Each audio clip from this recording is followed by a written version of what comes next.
be mummy's boyfriend and stuff to the bairn. And see, a lot of was it a lot of this done on video calls and not just direct calls, yeah? This was like FaceTime, again, like iPhone to iPhone FaceTime. Yeah. This was done there. Sorry, Taylor, you don't know me, pal, but can I just ask, did Arlene have your number when you were 15? Was she messaging you, and like, because you're saying it went on for like, so you were 15 till you were 18? Laura, I was 17 at the time. No. 17. So when I was doing TikTok when I was like 15, 16, 17. But then I came off the app and I was just on the outside and watching stuff, but I never knew who she was. And it was just after I turned 18. So, but that's still, like, I was just legal, if that makes any sense. No, just more legal. No, you didn't need to justify yourself. I was just asking because it is kind of important if you were 15. It is kind of important to clarify that. I was just wondering if it happened. She was messaging you when you were 15. So what you're saying, you were 18 and you basically felt that she was grooming you for a relationship that was obviously no healthy because you were a young guy. What age is Arlene? She was 85 when first. 39. She's 39 right now. 40 this month.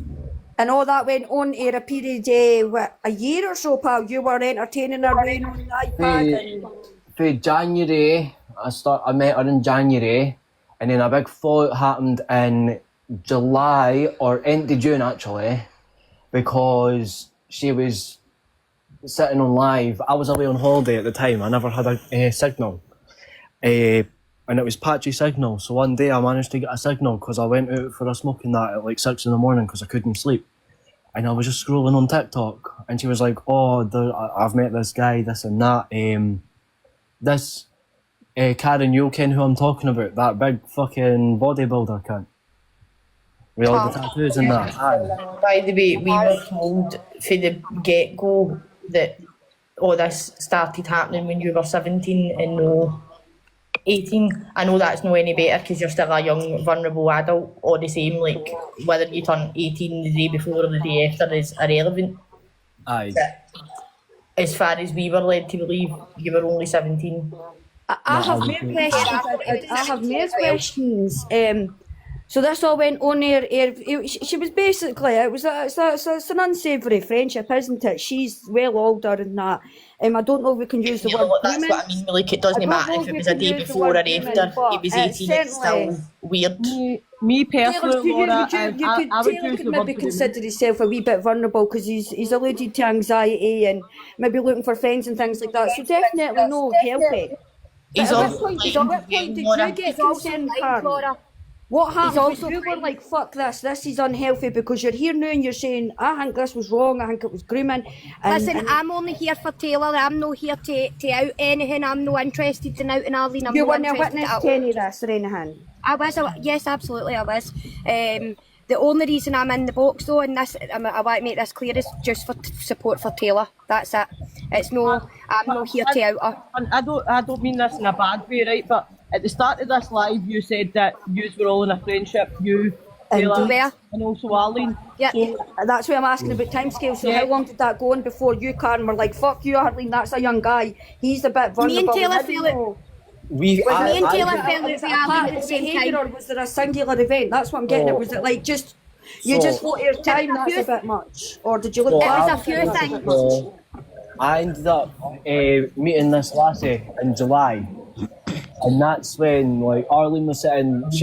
That's when she started threatening to contact my mum and dad about that I was talking about her. I was doing this, I was doing that.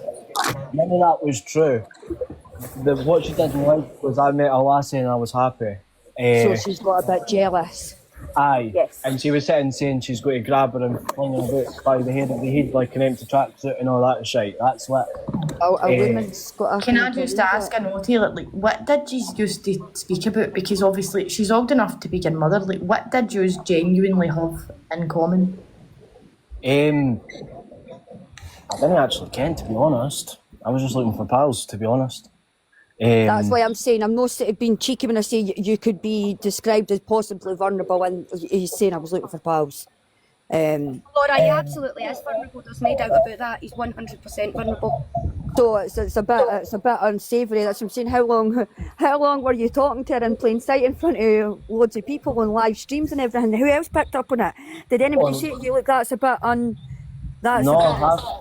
half of them was like, oh, Taylor's a good pal to Arlene and this and Did that. anybody else know that it had turned from a friendship to like sexual? Not really, I didn't think.